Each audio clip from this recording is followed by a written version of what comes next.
Ezekiel saw the wheel. This is the wheel he said he saw. These are unidentified flying objects that people say they are seeing now. Are they proof that we are being visited by civilizations from other stars? Or just what are they? The United States Air Force began an investigation of this high strangeness in a search for the truth. What you are about to see is part of that 20-year search.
Of it.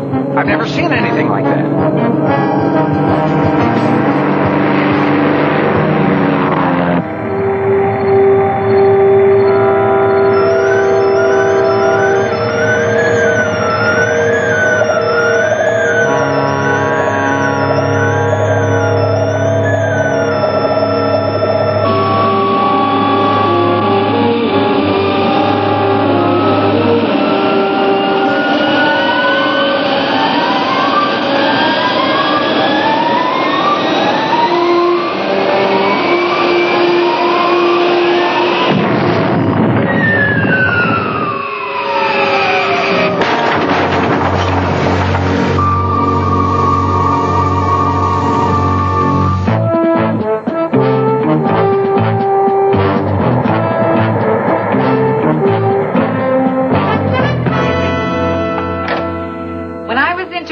This job, I was told it would be interesting and exciting, something new happening all the time. What they didn't tell me was that it would always happen in the middle of the night. Libby, if it weren't for this job, you'd just be home asleep in a nice warm bed. When did this come in? 2240. From the FBI field office in Reno. Fremont, Nevada, 70 miles southeast of Reno.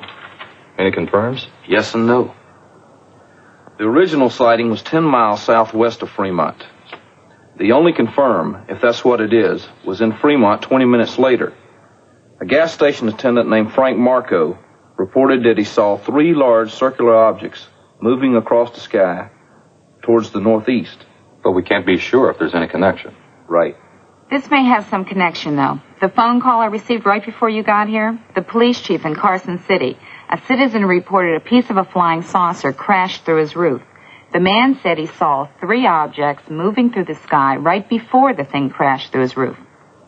Carson City's in a direct line with the other 2 sightings. Or let's take the first one. Who's the witness? Robert Lee Armstrong, 36 years old, married, 2 children. Member of the Fremont Police Department for 7 years. An excellent record. A reliable, no-nonsense policeman. He saw some kind of alien beings? That's what the man said. I tried to get a T-39 for the morning, but they were all scheduled. So I got you 2 tickets to Reno on Mid-America Airlines and ordered transportation out of Stead. If we leave tonight, we can get there, catch a few hours sleep, and be at the site first thing tomorrow morning.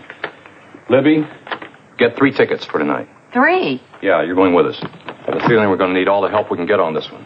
You want to go home, throw some things in a bag? Well, who's going to feed my kitty? He's too small to feed himself. Hire a cat sitter. Is this in my contract? I didn't know you had one, Sugar. I don't. Maybe that's my problem.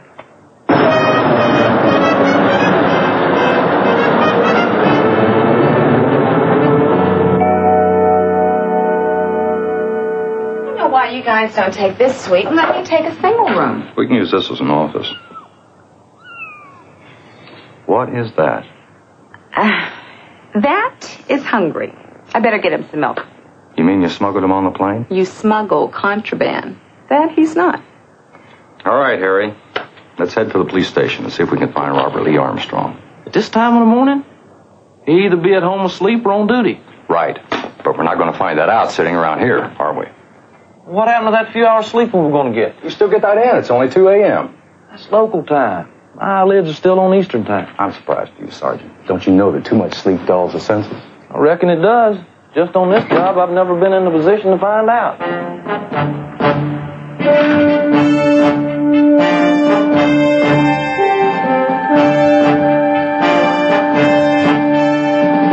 Can I help you, gentlemen? This is Harry Fitz. I'm Gatlin, Project Blue Book. Oh, you're here about the flying saucer. Yes, sir. Robert Lee sure put his foot in it this time. How's that? Well, those little green men from Mars. If you ask me, Robert Lee's been pulling on the bottle a little bit.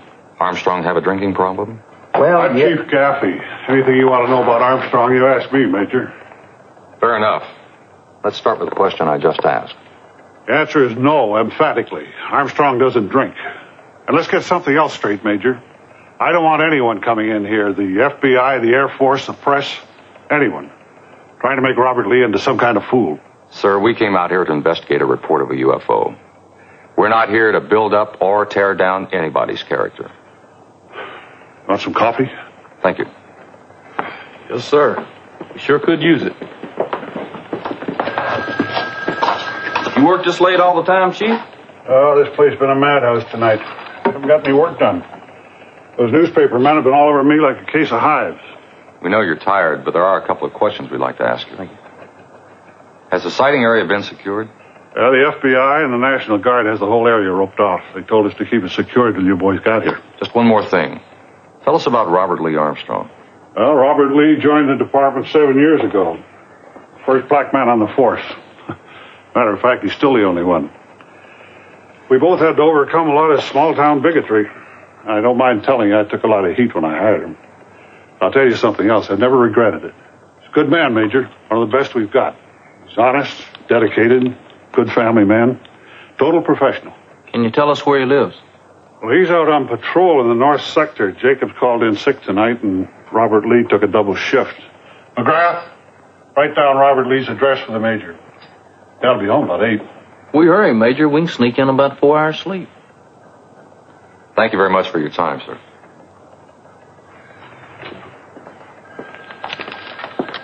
One more thing. How does Armstrong get along with the townspeople? You mean was someone playing a practical joke on him? Something like that. Oh, it's possible, Major, but if that's true, I'll tell you this. Someone went to an awful lot of trouble. Thank you very much.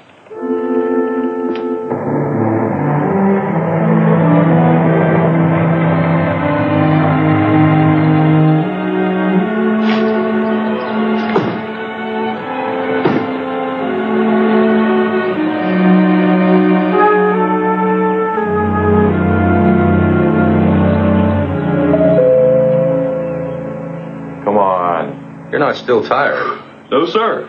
3 hours of uninterrupted sleep? How could I be, sir? Mrs. Armstrong? Yes? This is Sergeant Harry Fitz. I'm Jake Gatlin. We're with Project Blue Book. Is your husband home?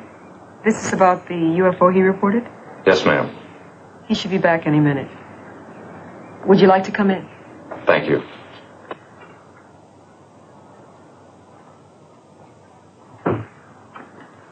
Would you like some coffee? Yes, ma'am. Sure appreciate it. Major? Yes, please. I wonder... Would you like some grits, Sergeant? Grits? My mother sends them to me from Alabama. Ma'am, I hadn't had any real grits since I was back home. Where's that, Sergeant? 6 miles South Carolina, ma'am. Northern part of the state. It'll only take a minute. Please, sit down. Thank you. Ma'am? Yes. Would it be asking too much to drop a boiled egg in them? I had that in mind. Thank you. If you'd have gotten up a half hour earlier, you could have had breakfast with me. No offense, Major, but the way it turned out, I'm glad I waited. Mama! David, what happened? I had to fight, Mama. They said Daddy was crazy. Daddy's seeing things. That's all right, David. Come on, let's get cleaned up. Is that what you think, too? That I'm crazy? Seeing things? Maybe I was just plain drunk? No, Mr. Armstrong, we don't think any of those things. Harry Fitz, I'm Jake Gatlin. You reported seeing a UFO. We're here to investigate the sighting. You read the report? Strange, huh? The first stranger. I don't think anybody believes me. People are starting to look at me like I'm crazy. Our job is to determine exactly what it was you did see. What you mean is I didn't see a flying saucer. You were there. We weren't. And we're not here to pin a tail on you. We're not here to prove you didn't see something. We're here to prove you did. But we're going to need some hard evidence. Okay. What do you need? Can we take a little walk, Mr. Armstrong? Bob.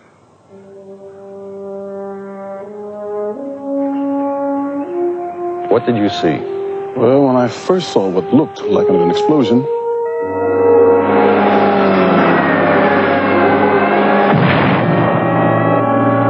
I was sure it was the dynamite shack. When I got there, everything was okay. And for some reason, my bike motor quit.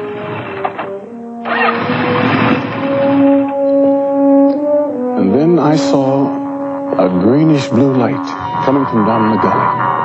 I couldn't get my bike motor to kick over, so I took off on foot.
What did you do then?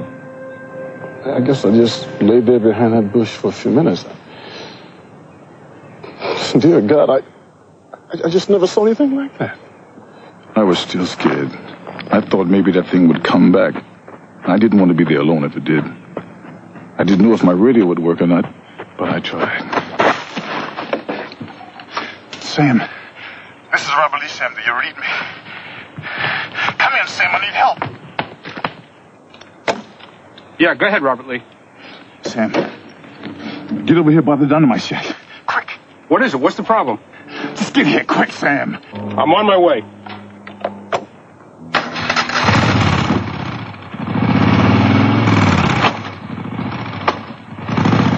Here's your driver's license.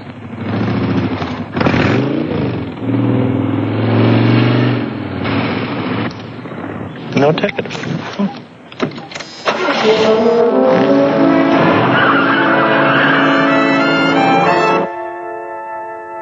We notified State Air Force Base and the FBI. They told us they'd be out to secure the area as soon as possible. The location was some 48 miles out in the desert. It got dark, Sam and I took one last look at the site. Look at that, Sam. How many of those things do you make out? 3 of them, I think.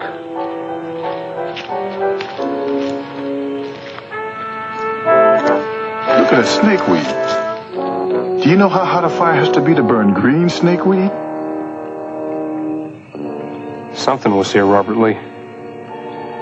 That's for sure. Aside from the burning snakeweed and the imprints, did you see anything else? We didn't go any closer than we had to. We didn't want to backtrack over any other possible physical evidence. Now, what I've told you is the truth. I swear it. You can check with my partner, Sam. All right, Bob. We're going to go out to the site now. We'll let you know what we find. Well, I'm going with you. Been in a long night, Bob. You gotta be bushed. You don't think I can rest with this hanging over my head, do you?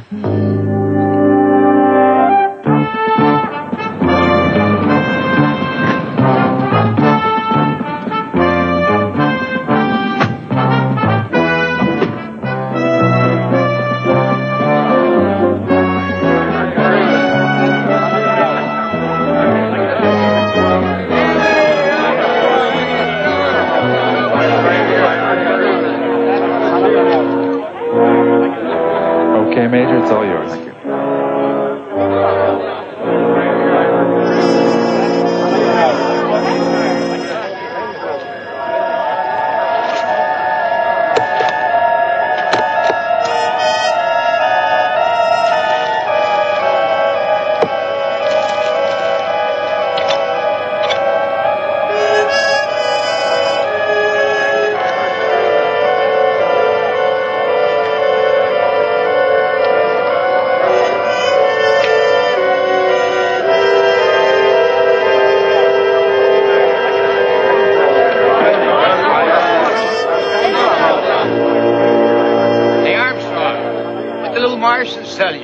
Probably looking for a gas station. They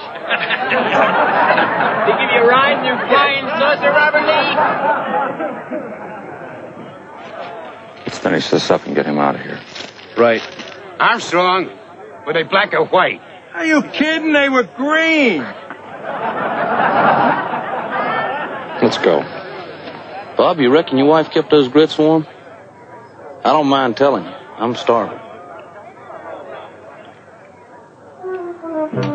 You know, she said she'd drop a boiled egg in them. She's from Alabama. Give our regards to those. Only thought they did that in South Carolina.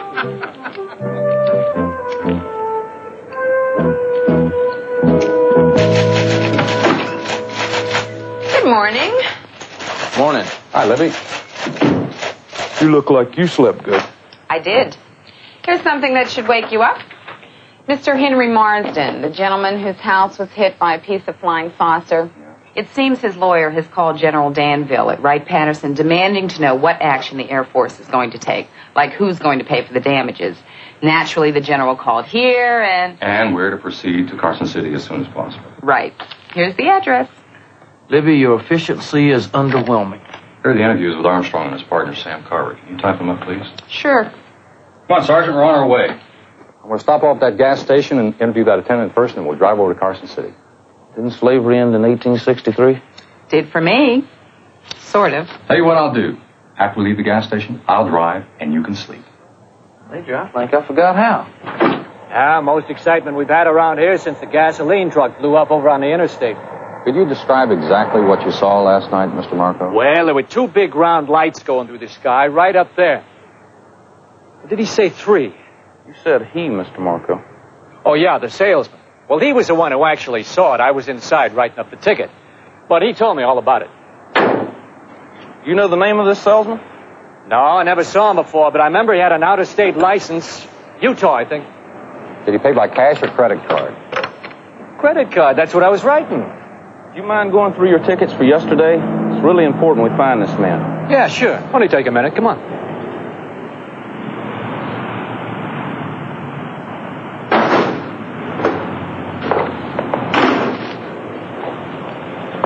Yeah, here it is. Utah, I told you. Albert Harker, license number VUC532. Could I use your phone, please? That's against company rules. Payphone's right around the corner. Government telephone credit card. Is that a fact? Well, I guess in that case, be okay. I'll call Libby and have her check this out. Telephone credit card. No wonder our taxes keep going up.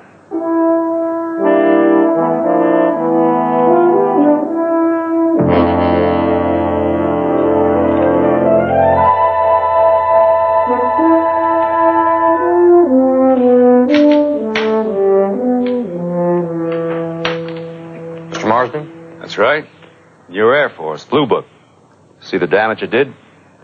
Yes, sir. Come on in. Thank you. In the den, gentlemen. This is Mrs. Marsden and my attorney, Milton Short. I'm Gatlin. This is Sergeant Fitz. How do you do? Well, Major, the Air Force seems to have a problem. Mr. Marsden, do you think you could tell us what happened here last night? I was coming home from work. It was about 6:30, I think. I looked in the garden for the evening paper. The boy hasn't hit the porch in 6 months.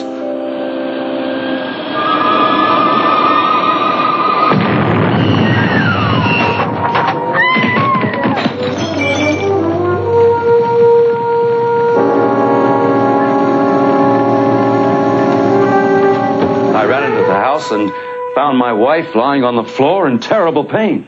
Yeah, Major, it's our contention that the Air Force, without provocation, attacked the UFO, blew it up, thereby causing a fragment to crash into the Marsden house. Now, at the time, Mrs. Marsden was standing on a stool hanging a picture. Shocked by the noise, she fell off, severely injuring the third cervical vertebrae in her neck.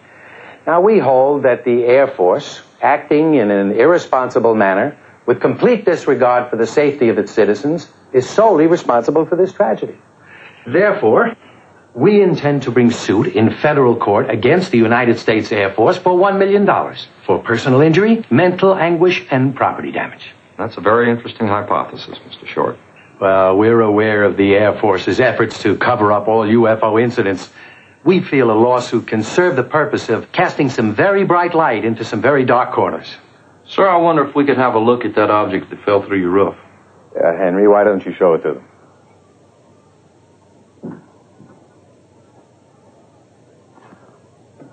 Well, as you can see, Major, an object of this size and weight falling from such a great height could easily have killed someone.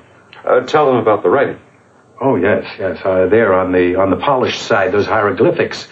They're either an alien language or a map of the universe. Either way, unquestionably from another world. Can we take this with us? By all means. I figured you would want to have it analyzed, but we would like to have it back. And we would like a signed receipt. Yes, sir, you've got it.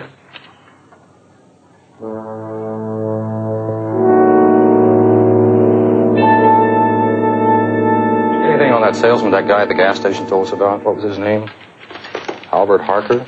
Right here. DMV came through for us. He lives in Salt Lake City. Here's his address. We'll fly it there tonight. You sure you wouldn't rather go first thing in the morning? They have motels in Salt Lake City, too, Harry. We'll finish up there tonight and sleep in the morning. Well, on that basis, I'll go with you. Actually, I would anyway. Maybe check with local base operations and get a rundown on all military air traffic that was in this vicinity last night. Okay. I'll check with you in the morning. Cat's got the right idea.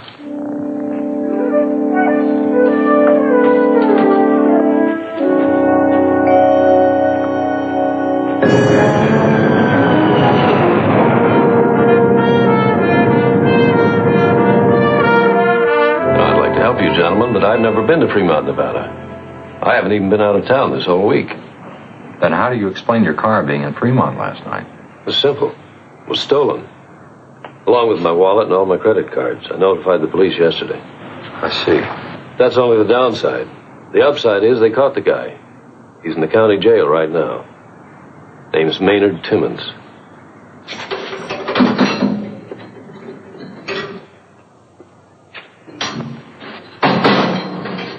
Evening, gents.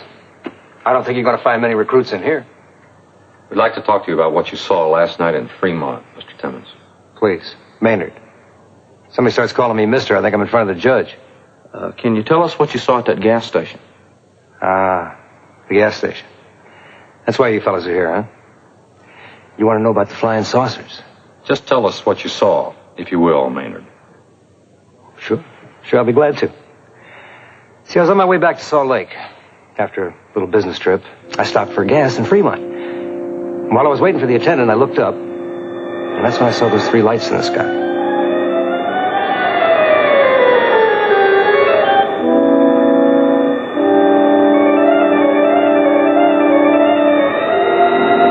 One of them started to blink Morse code.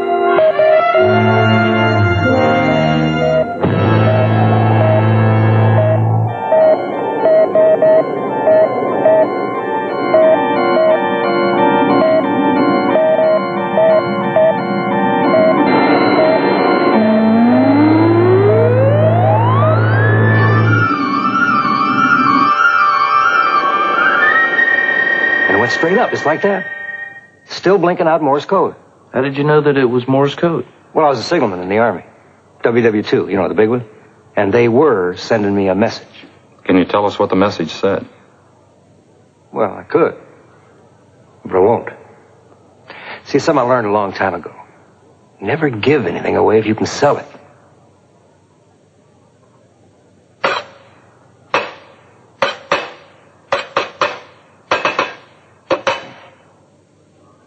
You read me? Loud and clear. No sale. Guard?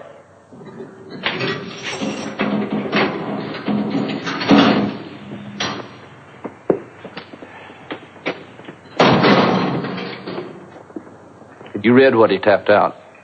$10,000. Maynard's going to play the game for all it's worth. He gets enough publicity, he may up the ante. Have enough for bail money. Check square one. Unreliable witness.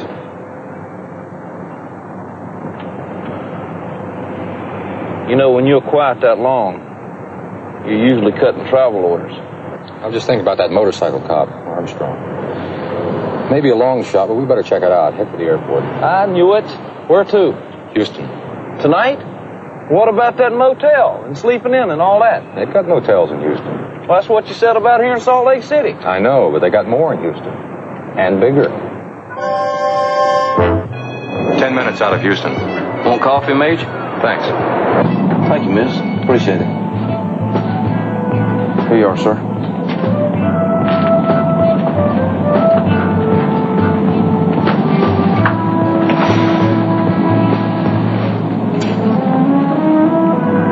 Got a headache? All the time. These are sugar nose. Want some, sir? Thanks.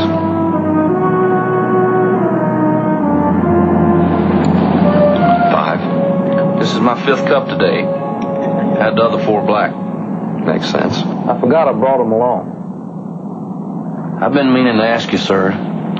You worked this UFO detail for over 5 years now. You ever seen one? Yes, I have. You never told me. You never asked. I won't reach for the tape recorder to take notes. It's on the record. It was about a year before I signed on with Blue Book. I was ferrying a rebuilt B-25 out of Tinker AFB, Oklahoma City, to March Air Force Base in California. It was part of the Iran program. Inspection and repairs necessary. Right.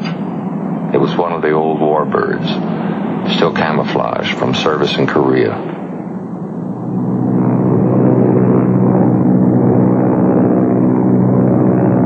The purpose of the flight was to check out the modified Wright radios. They had installed some newly designed collector exhaust rings.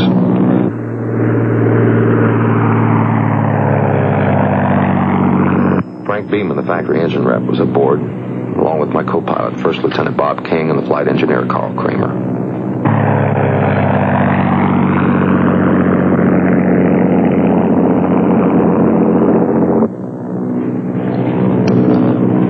It was 1,400 hours. We were about 15 minutes west of Albuquerque, New Mexico. The factory rep was happy with the way his new exhaust rings were behaving. The co-pilot, Bob King, was flying the aircraft. I had my seat all the way back on the rails. That's when I first saw it.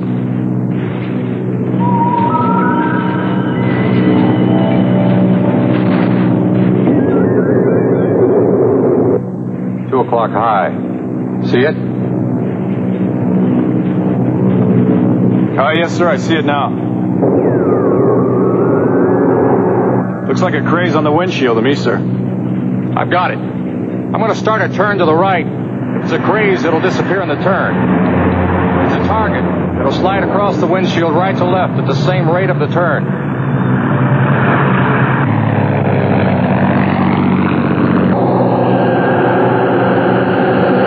Well, you're right, sir. That's no craze. It's an aircraft. Negative. We're gaining on it. We're at 12.5. That target has to be at 30,000 feet.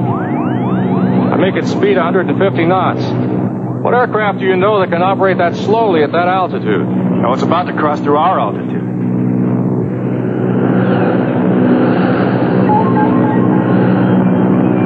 It's dead ahead, Captain. Increasing pitch and power.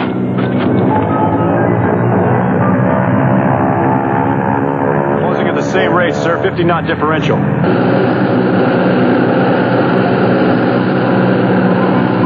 What do you make of it? I've never seen anything like that. Get in line. It's got to be a weather balloon. Something like that. Negative. Jet streams don't flow east to west, and that's the course we're on.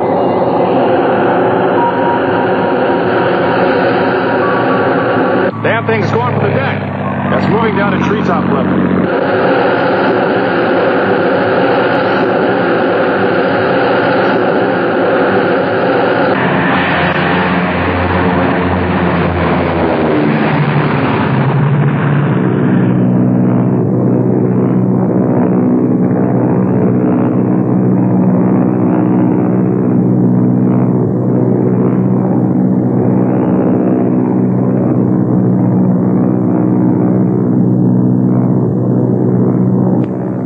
Down the bombardier's compartment. Get hooked up and talk to me. Yes, sir.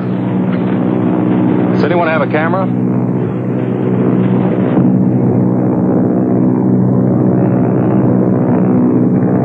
Bombardier's compartment. I'm on, sir. Do you read? Very good.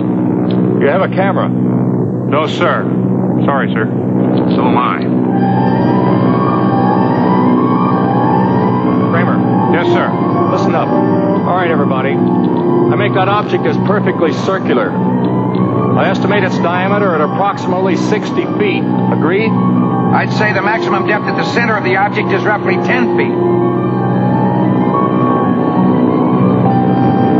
I make no wings or empennage on the bogey. Correct. One more thing, sir. The ground shadow. I read it clear, sir. It's making a shadow. It's perfectly round. Like a big black silver dollar. Whatever that is, it's solid mass. If it throws a shadow, it's got to be solid.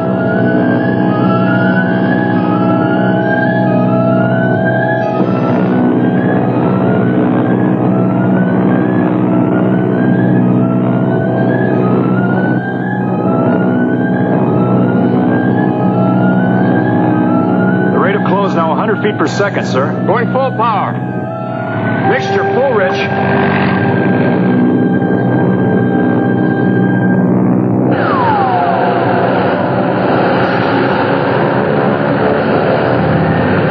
That thing's not operating on its own. Must have some kind of intelligent control.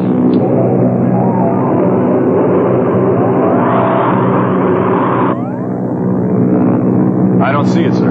It's gone. Kramer. No, sir. I don't see a thing. All right, Kramer, take one last good look around. Keep your eyes peeled. Roger, sir.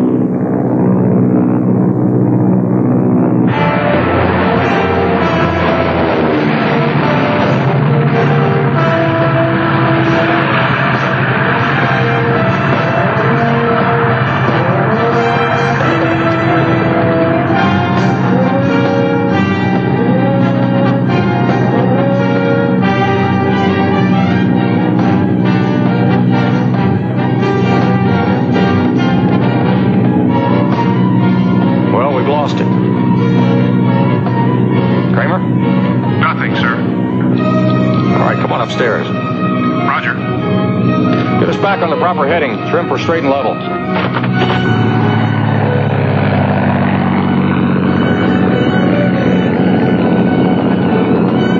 All right. Here's what I propose. We'll be sitting down at March in about 2 hours. I suggest we do not discuss this incident among ourselves in the meantime. I would like you not to talk it over with anyone on the ground. Don't make any telephone calls. Just don't talk about it. I'd like all of you to write it up in your own words. Describe exactly what you saw today. Agreed?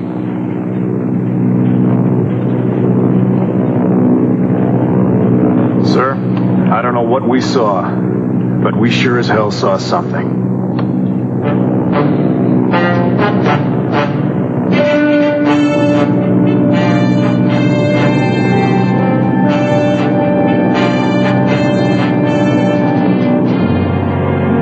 The next morning at 0800 hours, I had all three of their reports on my desk. I compared them with mine. How'd they read? Like I wrote them all myself. Exactly the same. You said you weren't with Blue Book at the time. Was it ever investigated further? As soon as I read those reports, I turned everything over to the project. And they ran it through the grinder.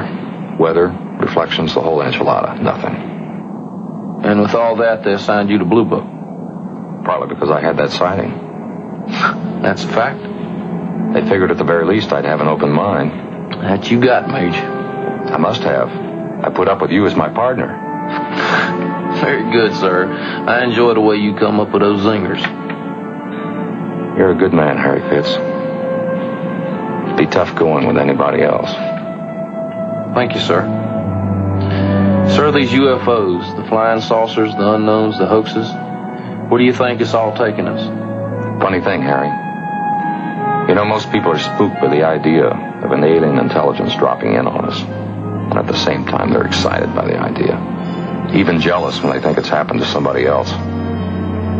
It's a paradox, isn't it? We're afraid of what we don't know.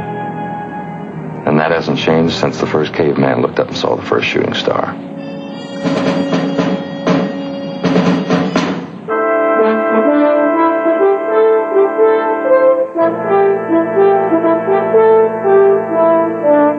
From the description Armstrong gave us, it seemed like the only logical thing.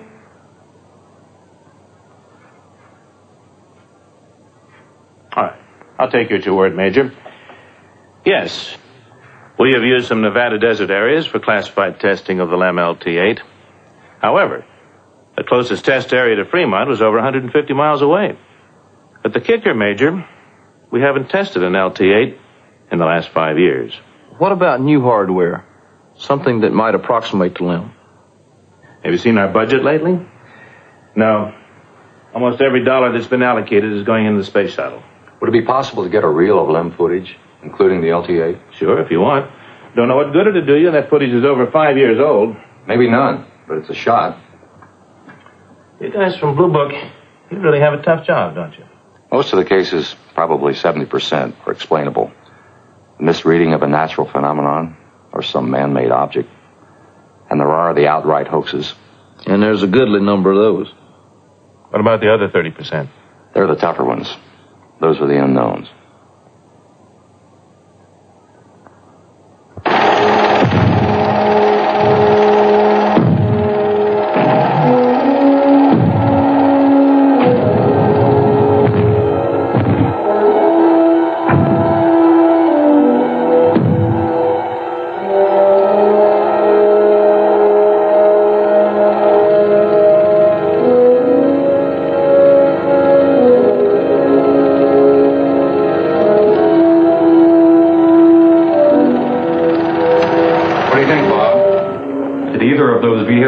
What you saw? Not the same thing. Are you sure? No similarities? Well, yeah, some. But they aren't what I saw. Neither one of them. I did notice that one of the machines had 4 legs. The one I saw had 3. It's true, one of the machines could move horizontally, vertically, and could hover just like the one I saw. Oh, and the spacesuits look somewhat alike. But that's all. The thing I saw was rounder, smoother, almost like a big round ball. No, neither of those is what I saw. We'll be in touch with you as soon as the lab reports get back from the samples we send in. Major, how do you explain it? We can't. All we can do is to continue to dig for evidence and try to come to some kind of logical conclusion. And if there is no logical conclusion?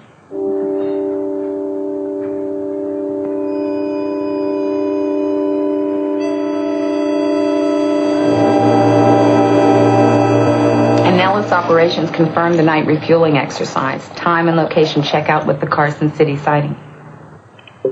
3 tankers, 3 floodlights. That could account for the strange lights in the sky. We also got a report from Allen Observatory. A bowl light exploded in that area about the same time. All the pilots flying the mission confirmed it. Thank you. That was the university lab on the phone. What we already knew. It was a meteorite. What about those lab reports? Those brush and sand samples from the Armstrong sighting? They should be here any minute. Hey, where's your cat? I don't know. I think he found a girlfriend. Well, I'm glad somebody's having a good time. Mr. Marsden did see lights in the sky. They belonged to 3 Air Force jet tankers engaged in a night refueling exercise. The 4th light entered our atmosphere and exploded in the same vicinity as the refueling tankers. It was a bolide, a meteor. And the object that crashed through your roof was this piece of that meteor. Meteor? What are you talking about? You see these markings? Those are alien to our Earth? No, sir. What you see there are striations caused when this meteor made its way through our atmosphere. I assume you can substantiate all this? Yes, sir, fully. We have documentation from your own Allen Observatory, confirmation by the pilots, and the analysis of the meteorite by the University of Nevada. Well, Henry, I guess we can pack it in. You mean we're not going to sue? Not much profit in suing a meteor.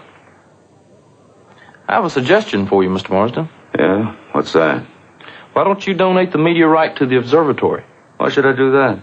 Maybe you can take it off your income tax as a deduction. Yeah. That's not a bad idea.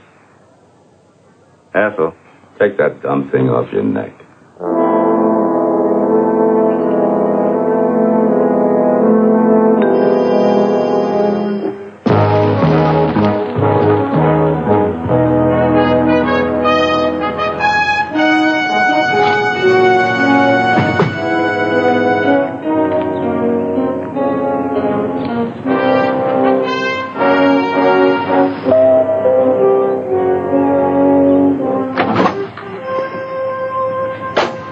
I don't want to talk about it anymore. Not to you or anybody.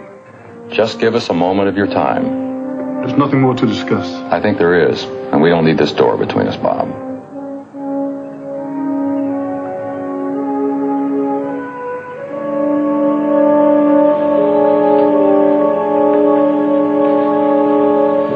Going somewhere? I quit the department today. We're getting away from this town and everybody in it. The way I see it, the minute I opened my big mouth, I jumped in it with both feet. We made a mistake. But it's a mistake this town will never let us forget. What are you saying, Bob? That you shouldn't have reported something that you saw? That's right. Oh, it happened the way I said. And no amount of abuse or derision is going to make me change my mind. Not about what I saw. The thing that really sticks in my craw is the fact that nobody, not my neighbors, my friends, not even the people that I worked with, believed me. Bob, we have no axe to grind. Blue Book was organized to check out the possible existence of UFOs. But in order to prove that existence, we have to have more than hearsay. We have to have hard, incontrovertible facts. Now, you say you saw an object, something you'd never seen before, something totally unknown. You saw 2 figures.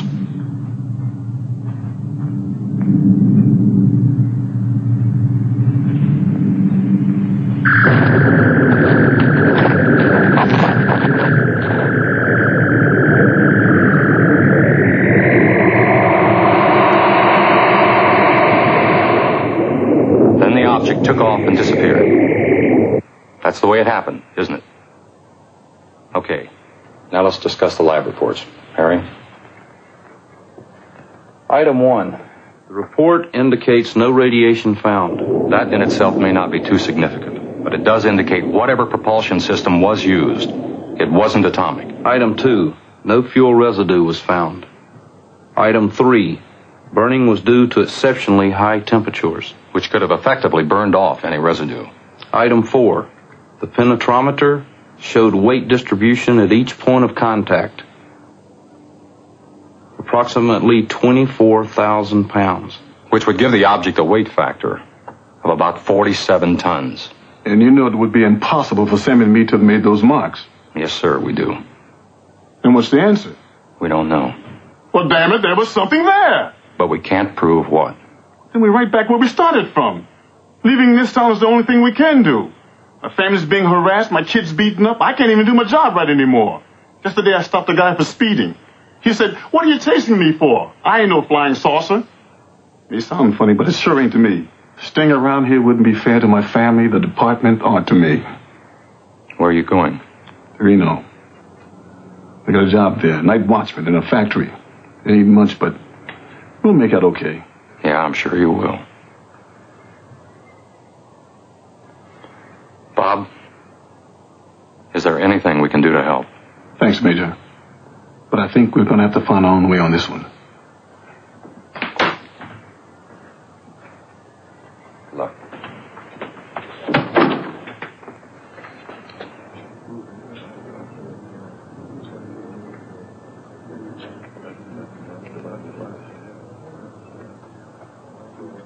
Officer Armstrong, we'd like to talk to you for a minute. We heard you quit the force, Bob. And we know we're the cause of it, and we don't like ourselves very much for that. This national news magazine, there's a survey been taken. It says that 54% of the people in this country believe in flying saucers. Well, I guess that leaves some of us in the 46% group that don't. But then we've never seen one. What he's trying to say, Officer Armstrong, is we've never doubted you as a policeman doing your duty. So, why should we doubt you now? We all want you to stay, Bob. And if you say you saw something, then damn it, you saw something. And that's the truth of it.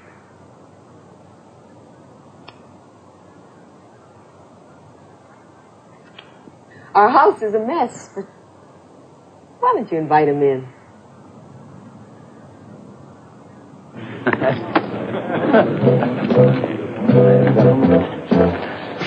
Well, how should we write it up, Major? Unsolved? Not altogether, Sergeant.